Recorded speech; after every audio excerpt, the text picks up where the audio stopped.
The Picture of Dorian Gray by Oscar Wilde. Welcome back, dear listeners, to another descent into the Gothic shadows of literature. Today, we step into the glittering, dangerous world of late 19th century London, a world of elegance, beauty, temptation, and hidden corruption. Our tale is The Picture of Dorian Gray, the only novel ever written by the great Irish writer Oscar Wilde.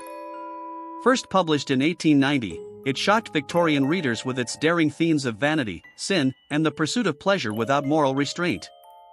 It is a story about a man who seems blessed with eternal youth, while his hidden portrait bears the weight of his sins. It asks us, what is the true price of beauty? And what becomes of a soul abandoned to desire? So let us enter the luxurious salons, the smoky theaters, and the secret chambers of Dorian Gray's life. A tale of temptation, corruption, and doom awaits you. Our story begins in the studio of Basil Hallward, a talented painter. He is putting the finishing touches on his finest work, a portrait of a young man of extraordinary beauty. The subject of the painting is Dorian Gray, a youth of pure innocence, golden hair, and angelic charm. As Basil admires his own work, his friend Lord Henry Wotton enters the studio. Lord Henry, witty, cynical, and endlessly persuasive, begins to speak of his philosophy. He declares that beauty and youth are the only things worth pursuing in life. The only tragedy, he says, is that youth cannot last. Dorian listens, fascinated. Henry's words stir something within him, a fear of growing old, a terror of losing his beauty. When Basil unveils the portrait, Dorian gazes upon his painted likeness, so perfect, so radiant, and suddenly cries out, "How sad it is! I shall grow old, and horrible, and dreadful. But this picture will remain young. If only it were the other way. If only I could remain forever young, and the picture grow old in my stead. I would give my soul for that." This reckless wish, spoken in passion, seals his fate. From that moment, Dorian Gray becomes a disciple of Lord Henry. He plunges into a life of indulgence, chasing pleasure, beauty, and sensation. At first, his innocence remains intact. He falls in love with Sybil Vane, a young actress of breathtaking talent. Night after night, he watches her perform Shakespeare's heroines with passion and grace. To Dorian, she seems the embodiment of art itself. He promises to marry her. But one evening, Sybil performs badly. Overcome with love for Dorian, she can no longer act, for reality has outshone the stage. Dorian, cruelly disappointed, tells her she is nothing to him now, that her art was all he ever loved. Heartbroken, Sybil takes her own life. Dorian, shaken, returns home and notices something strange. His portrait has changed. Around the mouth, a touch of cruelty now lingers, unseen before. Dorian realizes with horror that his wish has come true. The painting will record his sins, while he himself remains outwardly pure and unaged. At first, he resolves to reform. But Lord Henry whispers that Sybil's death was nothing but an artistic tragedy, something beautiful in its own way. Dorian, seduced again, embraces the philosophy of pleasure. Years pass. Outwardly, Dorian Gray remains youthful and flawless, while his friends age around him.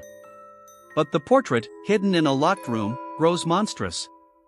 Its face becomes twisted with vanity, lust, and cruelty.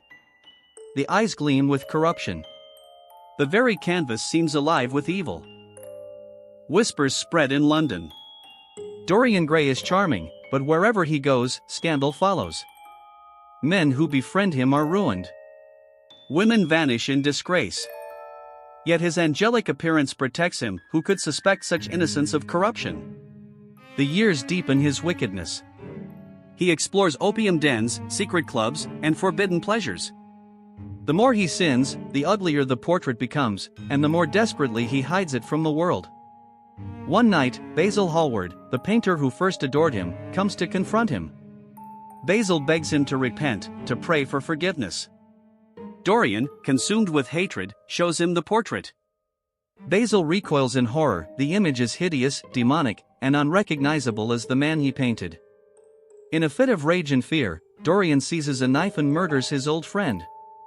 He hides the body and feels no guilt, for the painting alone bears his conscience. But fate is not so easily escaped. Soon, Sybil Vane's brother, James, a sailor hardened by grief, seeks vengeance. He hunts Dorian through the dark alleys of London, swearing to kill him for his sister's death. For a moment, Dorian fears justice at last. But chance spares him. James is killed in an accident, and Dorian once again believes himself untouchable. Still, his soul is restless. He looks upon the portrait and sees a grotesque monster leering back at him. The painted figure mocks his pleasures and his crimes. He can endure it no longer. In desperation, he resolves to destroy the portrait, to free himself of the reminder of his sins. Seizing the very knife with which he killed Basil, he plunges it into the canvas. A terrible cry echoes through the house. Servants rush in and find a strange sight. On the wall hangs the portrait, restored to its original beauty, the fresh, innocent face of Dorian Gray. And upon the floor lies a withered, lifeless old man, hideous and wrinkled, with a knife in his heart. His body is scarcely recognizable, but they know it is Dorian Gray. Thus ends the tragic tale of Dorian Gray. It is a story that lingers, not because of supernatural horror, but because it reveals the corruption of the human soul. Oscar Wilde, with his sharp wit and dazzling style, crafted here a cautionary tale about vanity, temptation, and the hunger for eternal youth.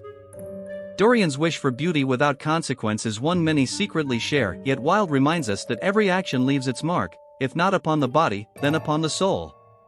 The portrait is more than a painting. It is conscience itself, the truth that cannot be hidden forever. And so, Wilde leaves us with a haunting reminder: outward beauty fades, but the moral choices we make endure, shaping the essence of who we are. Thank you for joining me in this journey through the picture of Dorian Gray. Until next time, beware the cost of your wishes, and remember, even the fairest face can conceal the darkest heart.